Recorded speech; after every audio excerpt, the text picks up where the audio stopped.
Good morning, students. Today's your topic. Myself just speak for. Today's your topic of grammar tense. Last time we have done tense, present, simple present tense. Today's topic is present continuous tense.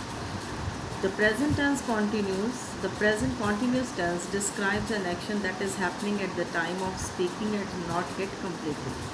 Present time continuous tense जो होता है ऐसे action को बताता है, ऐसी क्रिया को बताता है जो कि that is happening at the time of speaking, जबकि वो काम हो रहा होता है जब हम बोल रहे होते हैं और अभी तक कंप्लीट नहीं हुआ होता। दूसरे शब्दों में इसे कह सकते हैं बोलते समय किसी ऐसे विशेष कार्य को प्रकट करने के लिए जो अभी पूरा ना हुआ हो, उसे बोलते हैं हम present continuous tense. And structure sentence of present continuous tense को हम कैसे बनाते हैं, what we use in present continuous tense. in present continuous tense, this is sentence structure, how we make sentences like I am reading a book, we are reading a book, you are reading a book। Means इससे हमें क्या पता लगता है कि we use is, are, am and first form of verb plus ing।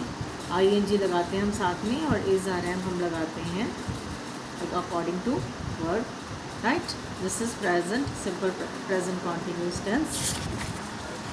And now remember क्या चीज़ें हमें इस प्रेजेंट कॉन्टीन्यूस में याद रखनी थी। To form ing form of the verb ending E drop E.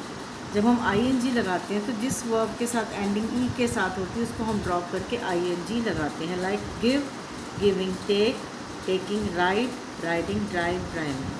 Right, इस तरह से एग्जांपल है। Verb ending with I E we use I E Y. हम वाई लगा देते हैं, आई ई को हटा के हम वाई लगा देते हैं।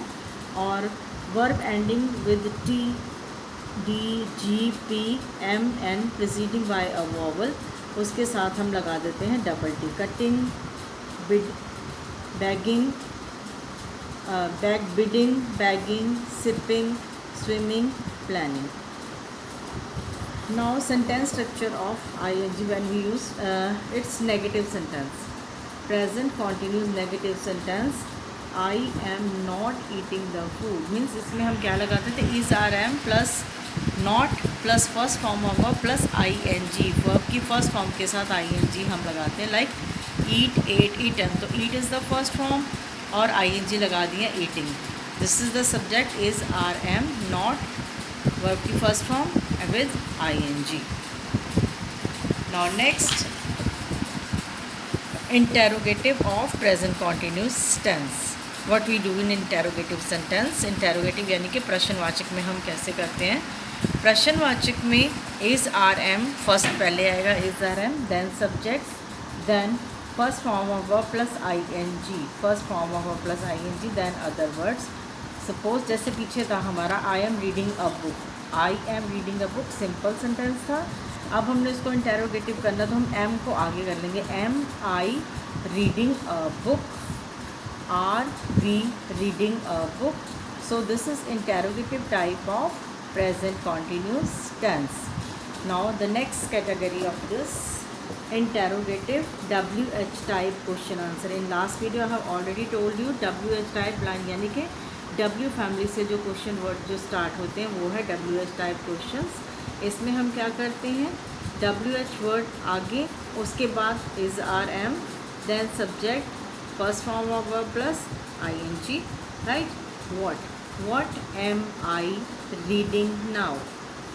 Why are we reading a book? यानी कि W फैमिली वर्ड पहले, उसके बाद is, are, am and then rest of the sentence, बाकी का जो सेंटेंस हम यूज़ करते हैं। ये हो गया आपका present continuous interrogative tense. Now interrogative negative यानी कि इंटेरोगेटिव भी और नेगेटिव भी, प्रश्नवाचक भी और नेगेटिव भी। नेगेटिव मीन्स नॉट वाले। उसमें हम क्या करते हैं, is, are, am plus subject plus not, first form of ing and then other words like am I not studying here. ठीक है, इंटेरोगेटिव आगे आपका आ गया helping verb am, then subject, then not, not लगाने से नेगेटिव हो गया, स्टडी हो गया फर्स्ट फॉर्म, आईएनजी लग गया तो फर्स्ट फॉर्म होगा plus ING. This is your interrogative negative sentence of present continuous tense.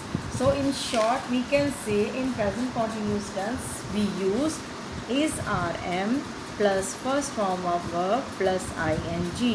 यानी कि बच्चे ing जहाँ पे लगा, अगर आपको पहचानने के लिए बोला जाए कि कॉन्टीन्यूस टेंस कौन सा है, प्रेजेंट कॉन्टीन्यूस, प्रेजेंट में इज़ आर एम लगाओ और फर्स्ट फॉर्म ऑफ वर्ब के साथ ing लगाओ तो हमें पता लग जाता है कि ये कॉन्टीन्यूस टेंस है. उसी तरह से नॉट लगाओ तो नेगेटिव, ठीक है, और इंटेरोगेटिव में हेल्पिंग वर्ब आगे लगी हो तो वो होता है हमारा इंटेरोगेटिव सेंटेंस.